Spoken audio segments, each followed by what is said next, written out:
Welcome to the Old Capital Real Estate Investing Podcast with Michael Becker and Paul Peebles. During this program, you will hear interviews with real-life successful investors who will share their stories and provide useful advice on how to acquire, finance, and operate apartment complexes. Now, here they are, Michael Becker and Paul Peebles. Welcome to the Old Capital Real Estate Investing Podcast. I'm your host, Paul Peebles, National Underwriter for Old Capital. Joining me today again, Michael Becker. Hey, Paul. So in the podcast today, we have a newbie. Would you call her a newbie? Sort of. She just recently did her first deal, but she has a whole lot of time and effort in education before she got there.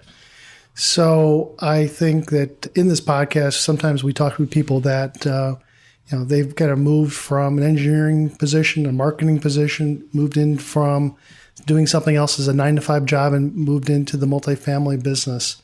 She didn't do that. So she was a full-time real estate agent, full-time mom with three kids, 2 are twins, a full-time husband. But she is definitely an organized person that she made the transition from all that stuff into multifamily. So we're going to talk a little bit about her making the transition from single family, being a mom, and I guess she still is a mom, and being a wife, and I guess she still is a wife, and making it into multifamily. So we're excited to have Anna Simpson in the podcast. Anna, how are you? I'm great. Thank you for having me here. No problem. So I want to get a little bit of background from you. I noticed that you have one of those far northeast Texas accents. Where's that accent from? Very far northeast. Yes, it is from St. Petersburg, Russia. St. Petersburg, Russia. So how long have you been in Texas? Next month it's going to be 13 years. Wow. So you have a husband here in Texas. You have a couple kids. But what got you into real estate investing? Tell me a little bit about your background. Was your family in real estate investing in St. Petersburg, or how did you get the bug? Yes, so my dad in St. Petersburg was actually very much involved in real estate, so I kind of always liked it. I could spend hours looking on something that's similar to MLS in Russia, and I would spend hours comparing properties, so it was always in my blood. So tell me about that. So in Russia, they have it like an MLS system? Sort of. Not exactly, but yes, it's a system, several systems. We do not have anything centralized, but it's something that you can go and kind of compare properties, much like we do here. Huh. So what were you doing in Russia before you came to the United States? So I have a master's degree in psychology, so I was kind of moving that direction. Plus, I was working with languages. And I was also a tour guide in there, so a little bit of everything. So you picked up English pretty good because your English is perfect. Right. So I was studying German at school, and I also lived in Germany for 3 years as a child. But it happened so that I also learned English, so yes. You're an international person. Yeah. So when you came to Texas 13 years ago, what did you first do? And then how did you then decide you want to get into the real estate, first as a realtor, now as a real estate investor? Yeah, so I was kind of, I'm very much into studying and learning. So I spent time kind of assimilating in this country and just picking up different things like finance, languages. So I was learning a lot. And then what made you think you want to get into real estate investing actively here in Dallas-Fort Worth? And did you start with apartments, or did you start, like a lot of people do, in single-family houses? Right. So I actually had a couple of friends that were actively involved in real estate, and it kind of went from there. Because when you see someone successful in something, it just kind of, I can do it. Oh, good. So did you start with single-family houses before you decided to get into apartments? Right. So I started with the houses and kind of slowly progressed into apartments. Okay. Well, tell me a little bit about that. Why did you not just kind of stick with doing some single-family houses? What was attractive about doing multifamily properties? Yeah. So what I was doing with the houses, I would buy a house, rehab it, and then lease it out, and then just hold it as a rental for passive income. And you think it's passive, but not so much. Mm-hmm. And it's a lot of work. And it's still a transaction that you have to go through. And if you compare a transaction with the house and with the apartment, it's still a transaction. Right. Yet it's very small scale. So you seem like you're working all the time, like on a treadmill. So when did you buy your first house? And then when did you decide to make the transition into apartments? So I started to invest in 2012. And I think I went to multifamily in 2015. 2015? Yeah.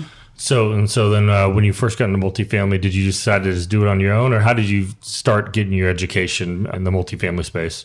Yeah, so I'm very much into learning. So I believe, a lot of people put a lot of money into formal education, And I feel real estate is not different. So I think you have to invest in yourself, invest in your education. And that's what I did. I spent some time, well, actually like months learning. And I did decide to go and choose a mentor for myself because that would definitely compress the timelines and prevent mistakes. Okay. So you hired a mentor to help you do that. When did you do that? And who did you join up with? Yes, so I'm in DFW, and one of the mentorship programs available here for us is Brett Sumrock. So I decided to join his program, and this completely changed my life. I wouldn't be here if it wasn't for Brett Sumrock. Well, that's great. So once you went in, you got educated, did you decide to kind of try to jump in and be a lead on your first deal, or were you passive in other people's properties first? Yes, so when I first joined the program, my goal was just to be a passive investor. So I spent a couple of months just kind of learning the business. And I think there is no better way to learn as to like, what is it about? I think the best thing is to be a passive investor because you kind of get to sit on another side of the table before you become a deal sponsor, and you see how another deal sponsors communicate with passives, what they do, what exactly they do to achieve success in a deal. So definitely, I decided to be a passive investor. So that definitely helped. Absolutely, yes. And so you would recommend for somebody getting into the multifamily business, one, get maybe a mentor to kind of have you understand the business. And then you would also think about becoming a passive investor in somebody else's deal just to kind of get a kind of a real life background of being an investor in multifamily. Absolutely, because I think it's kind of difficult to do something when you don't understand it. Right. And this was the easiest way for me to kind of slide in and get a good understanding what exactly is happening in a transaction and what happens when people operate the deal. So as a passive investor, we receive the monthly reports. We also have opportunity to visit the properties. And of course, being with the mentorship program, I had all these opportunities to visit the properties and just kind of meet the people and learn what they do. So you had invested in numerous multifamily transactions as a passive investor, and now you want to move from the back of the airplane to the front of the airplane. You want to move into the captain's position. Is that how that worked? Correct, yes. So basically, after spending months in the program, I decided that it was time for me to move on to bigger, better deals. So being passive is great because you can enjoy the cash flow and you really don't have to do much. But I like to push my limits, and that's what also Brad taught us. So I basically decided that I can do it now. So now that you've promoted yourself from the back of the airplane to the front of the airplane, and now you want to become the lead in a transaction, the managing member in the deal, how many transactions did you look at? It's a very competitive market in the DFW area. So how many transactions did you look at? How many transactions did you walk? How many transactions did you underwrite? And how many transactions did you put LOIs on? I mean, that's a lot of questions, but, yeah. But how active were you to try to find your first deal? So I was looking by myself, and I was looking with several other active deal sponsors. So between all these, it was, quite a few deals. I won't even remember how many, but together, I think it was like 4 or 5 best and finals, maybe 3 or 4 best and finals that I was in before I was able to land this deal for myself. Well, you're talking dozens and dozens of properties you looked at, if not 100 of properties you looked at, and you probably walked dozens of properties. Correct, yes. And of course, like sometimes you look at the properties just like an offering memorandum. Sometimes you go further. Sometimes you actually arrange the visit to the property. Sometimes you ask your management company to underwrite the deal for you. So it depends. Every deal, I spend more time on this deal, less time on this deal, but it was quite a few deals. And then what time frame? Like how long did it, from the day you decided I'm going to start doing this to find my deal to the day you got awarded a deal, about how long was that time frame? So I decided to go and look for my own deal, I want to say maybe like a year ago. And then sometime in January, I got this deal sent my way, end of January. And then it kind of went from there. So I want to say like half a year. About 6 months or so? Okay, Yeah. That's good. You know, I just want to make sure that we drive that point home. When you first start out, it's not something that's just, given to you. You got to go out and earn it and spend some time and put some time and effort into it. Those of you listening to this, you probably don't know Anna, but knowing Anna put a lot of work in that 6 months. So it wasn't just like a few deals. This was a lot of deals she went and looked This was through. a full-time job for you. Yeah, if I can also kind of. So what I spend time on, besides, of course, looking at the deals, I spend a long time, like months, long time, building relationships because this business is not what you know, but who you know. And I say it all the time. So I went and met a lot of brokers, went to their offices, introduced myself, went on phone calls with them. And of course, I go to many events and pretty much try to introduce myself to everybody. And a lot of people help me and introduce me to different people. So that's kind of how it goes. Because it's important that not just you know someone, but they know you. So when you call them, you're not a stranger. And they actually put you on a short list. They send you the deals. Otherwise, it's just not going to work. Well, talking about getting on the short list and giving us some secrets, what would be some of the things that you would do when you would talk with some of these brokers, how you could stand out from just the regular Joe Blow? Did you bring them out for Starbucks? Did you go out for lunch with them? I mean, what are some of the things that you did that kind of set you apart? Yes, a little bit of everything. And of course, it helps a lot when you can say that, hey, this is my team members, because this investing in multifamily, even more than investing in single family, it's a team sport. Mm-hmm. So you have to make a team of people around yourself and make sure that these smart people are very knowledgeable in this industry. So that's kind of what I was doing. I was kind of transferring the credibility from these people, kind of name dropping and say, hey, I'm with this group of people. This is my lender. And of course, you guys were my lender. This is my property management. This is the people that I'm working with. So they have an understanding that I'm a serious buyer. And of course, it makes sense when I say, hey, I'm passive in so many deals. So I can kind of say, well, I already invested in more than 1,000 units passively. So that kind of tells them that I know a little bit of something. That's good. So let's jump into the property that you bought, your first transaction. So tell me the name of the property, where it's located at, number of units. Paint a picture for me or for somebody who's listening to this podcast of what this building kind of looks like. Right. So it's a Tuscany Square Apartments in Arlington, Texas. It's about 25 minutes from where I live. So the property completely fit my criteria. It's 70 units, 70. So it was perfect as a first-time deal for me. The property was in a very good shape and very well run. So that's kind of what I was looking for, because as a first deal, I didn't want to do something that's a heavy value add, difficult deal where I can potentially maybe make mistakes. So this deal really fit my criteria fully by size, by condition, and location. So it was perfect. So I really liked that transaction. It was the perfect size for her to buy, to get into the transaction. And let me make sure I understand it, that you led this deal. This was not something that it was between you and your husband, or your husband and you just came in as in the shadows. It was you that took the whole deal on. Am I right? Correct. So my husband knows where the deal is. I kind of even... I suspect he doesn't remember how many units it is or anything. He knows it's in Arlington, and he helped a little bit on the legal side because he is the attorney, but he never visited the deal. He doesn't know much about it.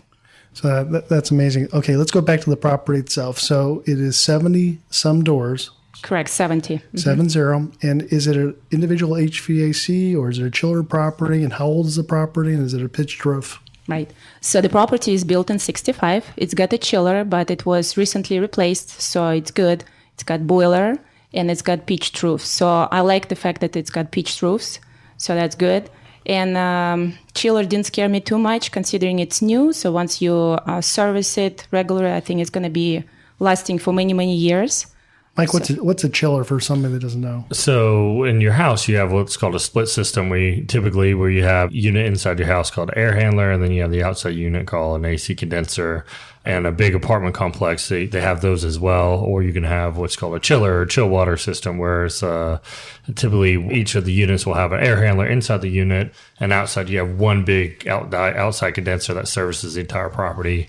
And so what they do is most of these are what they call two-pipe chillers, where you have two pipes, one where that's like a cooling agent, and water kind of goes through the condenser to the unit, cools it, and then recirculates back through. So that's what a chiller is. So that was probably the brightest and highest technology in 1965. Yep.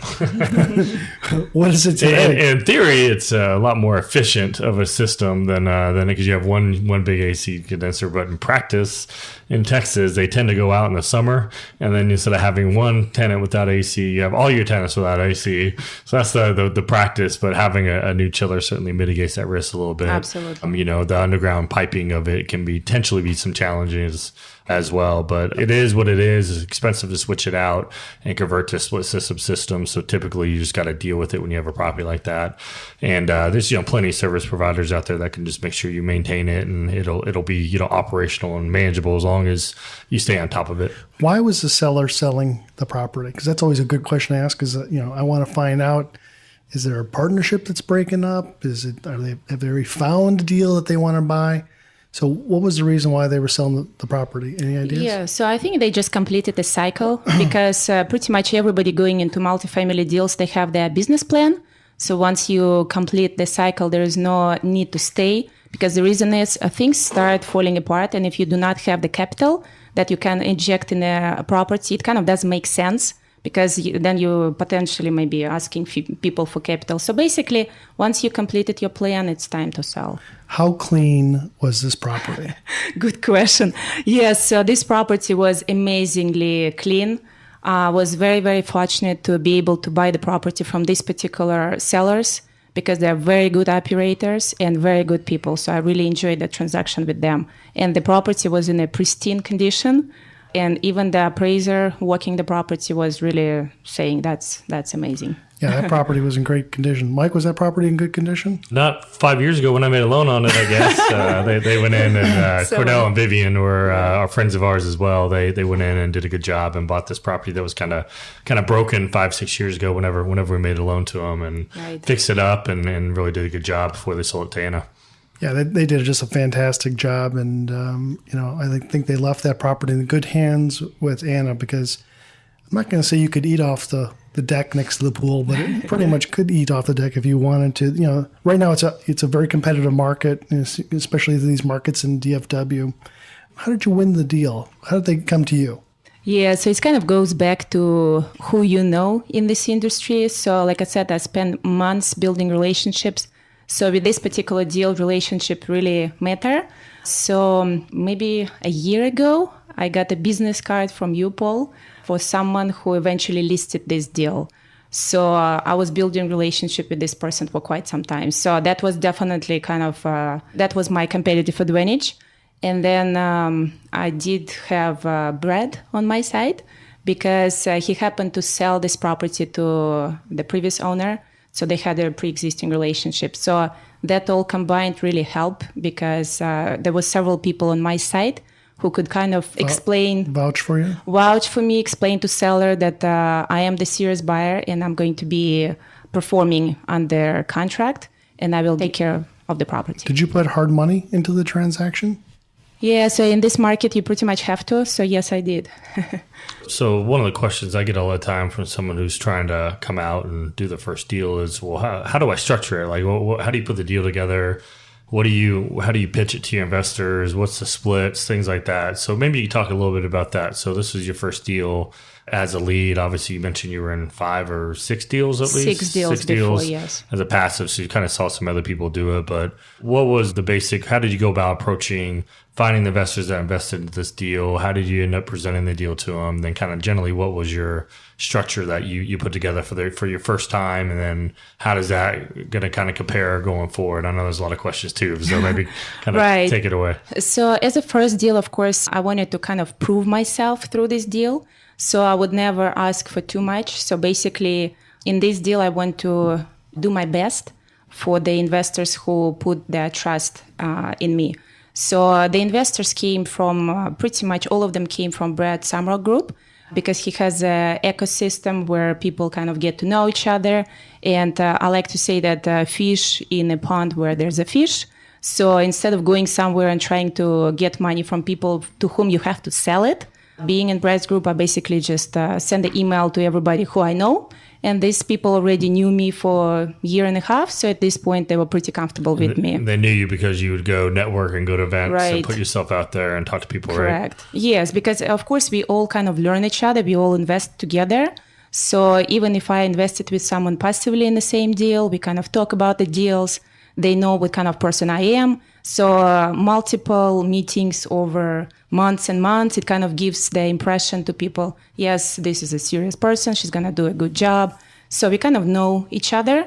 So that makes it easier to give this money to someone to purchase the deal. So that's how you met up. How did you actually pitch the deal and put it together and actually go out and raise the capital? What did you run like a webinar, or how did you go about that? Yes, I was in so many deals passively, and plus I of course participated in many webinars before, even those that I ended up to not invest. But so I basically knew how people do it. So this was not anything new for me. So yes, we ended up having the webinar. We sent out the emails to people. And I was kind of concerned a little bit that this is my first deal. Maybe it's going to be difficult, but this was the easiest part. That was very quick. So basically when I sent the email, it was like 10 a.m. in the morning. And I did ask people for soft commitments. So that's basically when people tell you through the email or phone calls like, hey, yes, I'm interested. Please count me in. This is the amount that I'm interested in. And this is either cash or IRA. So that was 10 a.m. So by approximately 5, I had the full amount raised in the soft commitments. That's pretty good. Yes. Now, and how many KPs, key principles, did you have to have? Yes. So I did invite one person from our group to be my co-sponsor, kind of my minority co-sponsor. Yep. The reason was he did have several Fannie Mae loans on his resume, and that's kind of, I just wanted to have someone experienced. Yeah, somebody that had some operational experience. Correct. Part of your group. But of course, to be able to qualify for a loan, you have to have experience and you have to have net worth and liquidity. So, and again, this comes back to building your team. So I had to have one more KP to satisfy the net worth component. And how many limited partners did you have? So it was 23 limited partners plus me, and I invested in a deal as well. All right. And then on first deals like this, property's a stabilized property, I'm going to imagine. To kind of capture equity, what are, say, rates of return? What do people expect these days when you hold an opportunity like this out? Yeah, so most of the time people expect like 8 to 12% return. Kind of like a wide range. So, and what we are trying to do is to double people money in 5 years. So that's kind of what's happening. Well, of course, if you end up performing better, it can be less than that. Yeah. So you went out and raised a little bit over $1 million, was it? It was exactly 1.4. 1.4 million. So that was, 20 or 25% of the capital stack, and the rest Correct. was from debt. So tell us a little bit about the type of loan that you went out and got. Yes, so it was a Freddie Mac loan arranged through Old Capital, and I really appreciate that, guys. So the transaction as far as financing. Yeah, tell us a little bit about what kind of terms you got. Yeah. So we got a 75% loan to value. It was 10 years fixed and 30 years amortization and 3 years of interest only. And we do have flexible step-down prepayment in case we want to sell early. Sounds pretty good to me, Paul. That's pretty good, Michael. That's very nice for the first deal. Thank you. So Paul did most of the work here. Was there any sort of like challenges or hurdles that you had along the way? Tell us about the process, kind of your first deal. Obviously, knowing you're pretty well organized and had most of your stuff, and you drive through. Not pretty well organized. Very well organized. So as far as challenges, like I cannot say that there were any challenges in financing. I just want to say that you have to have your ducks in a row, which I did. And I tend to be very prepared for every meeting. So I come with a bunch of questions. Sometimes people get scared. So I remember coming here several months ago with the 2 pages of questions, and Paul was like, oh my God. So that goes an hour and a half of my time. Thank you. Yes, exactly. We were able to knock that out in about 15 minutes or so.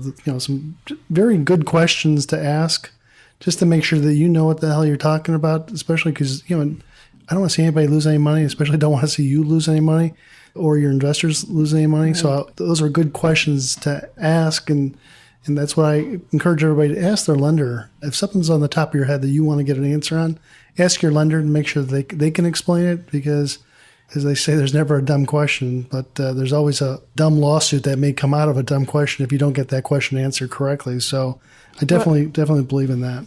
And I just wanted to say, of course, whenever lender requests something, it's just very important to give all this information because there is a good reason they're asking. So very important to have everything ready and have everybody kind of on board. Like my KPs, I would keep on top of them and say, hey, you have to provide everything today, tomorrow. So it cannot be like next week or something, because when you're in a transaction, and here my realtor background helps because I've been through transactions. So when you're in a transaction, there is no time to kind of drag your feet. So you have to perform. So it's very important to kind of be within the timeline. So when I came here to Paul, I showed my timeline and I said, hey, tell me what I have wrong here. So, yes. So now that you close on a deal, maybe talk a little bit about like, what do you do as far as like reporting, or how have you interacted with your investors now that you closed in April? We closed June 8th. Yeah, so 8th. it's been 3.5 months. Almost 4 months in. So what kind of communications have you, obviously you had some experience being on the receiving side of it. So I'm assuming you just kind of took best practices. So what do you do as far as like reporting and follow through for your investors? Yes, so monthly reporting, and of course I include some pictures, basically show that what we've done, because people not only just want to see the reports, but they want to see something more tangible, kind of like here's the laundry as it looked before, and here's the laundry as it looks now. And here is the basic unit as we took property, and this is our upgraded unit. And I really like these before and after pictures, because that really kind of has the impact. And so I enjoy sending all this. And we did have the first investor meeting that I invited several people to. And majority of my investors showed up because only 2 of them are out of state. So this was really, really nice. Because as a passive investor, I know that it's important to see the property, because it's basically you give the money to someone to go and buy the property. But if you never visited it, it's kind of difficult. So you want to see it, what's happening there. Yeah, and investors want to have a tangible thing that they've invested in. So they want to see it, and they want to see the pictures too. But also too is that they want to have a direct relationship with you. They want to find out to make sure that you're on their team. You have the fiduciary responsibility to make sure that you're doing the right thing for the investors. Correct. So that they want to build a dynamic relationship, which you can't do if you invest in Coke or Frito-Lay or something. You'll never have those questions answered in the detail that you had. Your investor party, which was kind of the kickoff about a month or so after you closed, a month and a half or so. Yes, month and a half after you sold, and then you tell stories a little bit about how you'd closed in the transaction, but also too you gave them a success story right out of the box about your utilities. And tell us a little bit about the utility message that you pushed out. So basically, of course, when you buy the deals, you have to think what value you can bring to this deal. It's either you improve the revenue or you can also improve your bottom line. So in my case, going into the deal, I knew that I can raise rents organically, actually, because the rents were below market. And of course, with the upgrades, we are raising rents significantly. But it's also important to take a look at your expenses. And this particular property is all bills paid. So what it means that all money comes directly out of our pocket for utilities. So it was very important for me to change our utility contracts right away. So on the day of closing, I did have the new electricity contract. So just to give you the numbers, so the previous owner paid 5 cents a kilowatt hour, and I'm paying 3.7. So it's a big difference. So it's what did that do for just kind of your bottom line and your electric? Yes. So basically, right now we're enjoying this 29% savings on electricity alone, and we also did the water conservation, and we kind of projected 23% reduction in water consumption, but our first read was 63%. And they did say it's going to go down a little bit, but it is amazing reduction. Mike, what do you think about that when you have an all bills paid property and you can lower your expenses? Makes a lot of sense, right? I mean, especially on all bills, like she said, it's increasing the revenue is equally as impactful as decreasing expenses. So, I don't know what that is in gross dollars, but you put a 6 or 7 cap on that. It's, pretty real dollars to the bottom line, as well as the additional cash flow you get along the way. Absolutely. So right now we are really improving the revenue. We are achieving very high rental rates. So we were projecting certain rental rates, but in a month of operation, we actually raised our rents by $50. across the board. So right now our renewals go approximately $145 on renewals, just doing nothing in the inside of the unit. So doing nothing, just keeping Exactly. it as a classic unit without updating the property. Yeah, so that's a renewal. So when the tenant stays at the unit, but they sign the new lease with the new rent. So this is my increase on renewals, $145. But the reason we are able to do it, we do a lot of things around the property so the tenants can actually see that the property is improving. So as an example, we put a new furniture for the pool and some simple things. We changed the pool hours. Before, the pool hours were not the most tenant friendly. Then we changed the laundry hours and we put the lock so people can go in and out even after hours. We completely gutted the laundry completely and like it's a whole new laundry. So things like this, and people just basically see that you improve the property, so they are more willing to pay a higher rent even for the basic unit. Yeah, so they're willing to pay some marginal or additional income to it if they can see changes Right. that adds value to their life. Correct. Yes. And on rents, we actually achieving somewhere between 180 and 195 rent bumps. So that's pretty substantial. And what we do for that, we do some relatively not too expensive upgrades. We do the backsplash, two-tone paint. Sometimes we do the flooring, and we keep the appliances. Is it because the seller didn't raise rents up, or is it you? And because the seller self-managed the property. Now you have a property management company on this property. Tell us a little bit about how you chose that property management company. Yes, so there are several very capable and very respected property management companies in DFW, so it's a hard choice for sure. But I did meet the owner of this particular property management company quite some time, and we happen to have a very good relationship. And it is important for me that they were willing to work with me on the front end, because whenever you submit LOI, it really helps a lot if the property management can produce the pro forma for you. So because sometimes you underwrite the deal and you may not see something, you may not know something, but once you get the exact numbers from your property management company, you kind of go in with this LOI more secure because you know you can get it. So Mike, talking about that, do you guys submit in LOIs? I mean, I know you guys underwrite the deal just like how Anna underwrote the deal, but do you go in and have your property management company take a look at the deal also? Sometimes, and we've done enough now, we're pretty good on where we're going to be, but usually when you're just in the LOI phase, I mean, it might be okay to talk to the management company, maybe get some general comments back about, hey, I'm thinking rents could be here. What do you think? Or this is kind of how I'm underwriting my payroll generally per unit. But when you're just submitting LOIs, typically it's not common to get a management company to do an actual full-blown budget. Typically, they don't do that until either you have been awarded the deal or you're certainly at least in the best and final process. We can kind of sharpen your pencil a little bit. That's one of the things that if you keep asking on your management company or especially if you're new to your shopping management companies to do budgets for you, that's a relatively time-consuming event for them. And if you don't have a high probability of winning the deal, you're going to start burning some bridges along the way if you do that. So that's kind of how we handle it. We typically just get it when we know we're going to either get the deal or we're pretty confident we got a really good shot at it. Yeah, you're a little bit different, but with Anna, I'm going to tell you that I love when we have a property management company who's seen the deal, maybe has not walked it, but has done some property expectations on what rents are. This property management company that you have, which is Wayner, they do a good job. We were just in a conversation with them last week on another deal, and the problem is that the buyer of that deal thought that they could raise rents by $200 a door right out of the box, maybe doing some small rehab, but property management company said no way. I mean, this area cannot support $200. Maybe it supports $25 or $50, but not $200 a door. It's in a good area. He thought he could update the property, but that's a key thing is really using your property management company as a sounding board about the reality of what's in the marketplace. They may have a competing property in and around that marketplace, Right. So they have definite data that they can source from.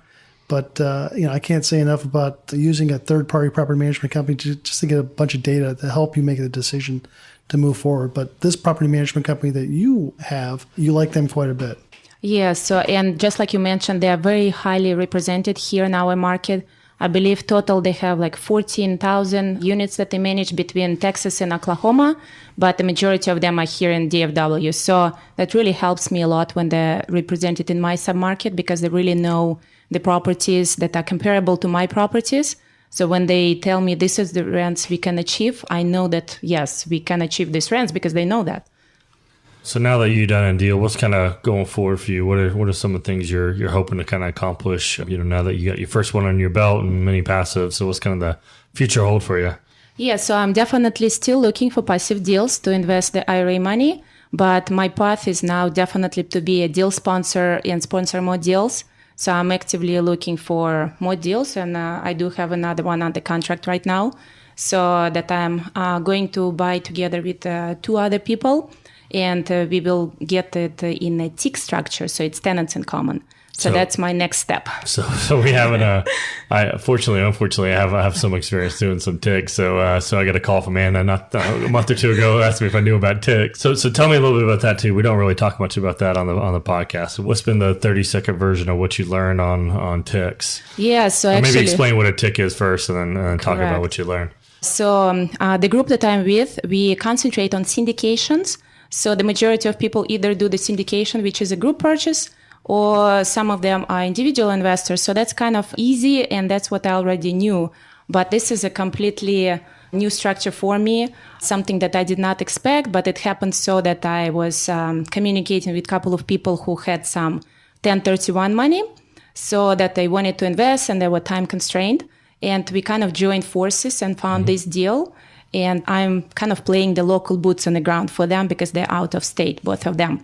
So, but one of this person being a 1031 exchanger, it is important for him to keep the property in his original LLC, original entities. So he cannot possibly join with me and this other third investor as either syndication or partnership. It has to be a TIC, so it's tenants in common. So what happens with this structure?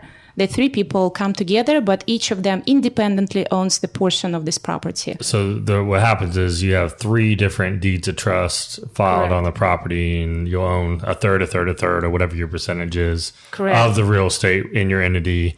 So it's just a way to kind of basically get home on 1031. But there's some nuances to it where if you're a deal syndicator, when you typically have a promote or carried interest in the deal, you cannot do that in a tenant in common structure. So you have to work around it. So that was that's been quite a learning experience. Yeah. But I want to say that after a month of dealing with it, I actually know a lot. Yeah. So between the 3 of us, we were talking that now we have so much knowledge on TIC that I can almost teach it. Yeah. So, but the good thing, it is doable. It's still going to be good because once we're ready to dispose of the second property, all 3 of us can go either together and roll and buy another property after disposition, or we can actually go separate ways. So it gives us a lot of flexibility. So let's say if 2 of us decide to join forces and buy another deal, and the third one goes separate ways, it is all like we have options now. Yeah. Yeah. So if you're an aspiring deal syndicator, the TIC is not the way to go, though, right? No, definitely not, because it would be more than you can handle. And the only good thing about this, you don't have to raise money. So you kind of don't have to prepare the investor's package. You don't have to work with a syndication attorney, but you still have to figure out a lot of other stuff. Yeah. So it's good and bad. Definitely. So now you got your second deal. You can look to do more. And I believe you just started up a local meetup group. Is that right? Correct. Maybe tell us a little bit about that. Kind of how do they find that if someone wants to maybe attend one of your meetups? Yes. So this group is meeting in Tarrant County. Currently, we are meeting in South Lake because that's kind of in my backyard. So we meet here every second month. And it's pretty much for everybody. You can be either experienced multifamily investor or a newbie investor. We open to everybody. We kind of talk a little bit about the basics of investing in apartments, but we also touch on other subjects. So it can be interesting for everybody, whether it's new person or someone with more experience. But we really enjoy, I enjoy learning from other people, and I enjoy sharing what I know. So it's just basically to bring value to people. That's great. So, started off doing residential real estate, made the transition over to multifamily, working on her second deal these days. I mean, you're doing well. So I'm very happy for you, very proud of you. You've done a nice job. If somebody wanted to get to know you a little bit better, what's the best way for them to get in contact with you? Yeah, so I have a website that is www.simpsonmultifamily.com. And you can contact me through this website, and there is my phone and the email in there. Or you can come join our meetup that is going to be at Tarrant County AIM. So that's like Tarrant County AIM in South Lake, Texas. That's great. Any more questions for... No, I mean, I just met, when did we meet? Maybe a year and a half, 2 years ago? Yeah, it was actually, almost 2 years ago. It was 2 years ago. So when I met Anna, she didn't have it, any of it just started. And, one of the things I've definitely, like Paul said, proud of her. She, a lot of tenacity, a lot of perseverance. She went through, put her time in, got rejected along the way and overcame it and just kept going and going and going and eventually got her deal done. And I know it's frustrating. Process can be frustrating as you go, but she really just took it as every no was one closer to a yes, and she really kind of took that to heart and really went through and got it done. So a lot of these people that we run across, they just kind of give up, and if you give up, you're not going to get it done. And Anna never gave up, and she got her first and almost her second one done now. So I'm just very proud of you. So I never looked at this as a frustration. This is a learning experience, and what I like to say, if it was easy, everybody would have been doing it.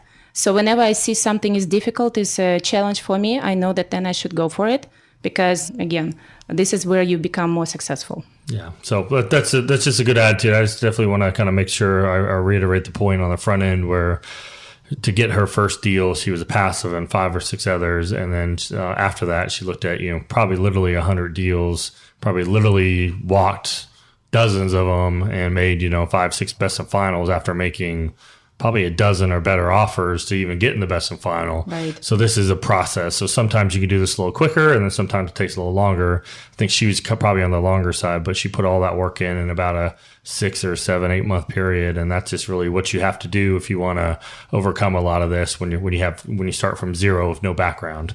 And that's exactly what she did. So anyways, that's just a story of what's possible out there if you apply yourself. I love it. So it sounds good. Don't forget the Old Capital Multifamily Conference coming up here, October the 5th. I think there's only a couple seats remaining for that one. Filling up.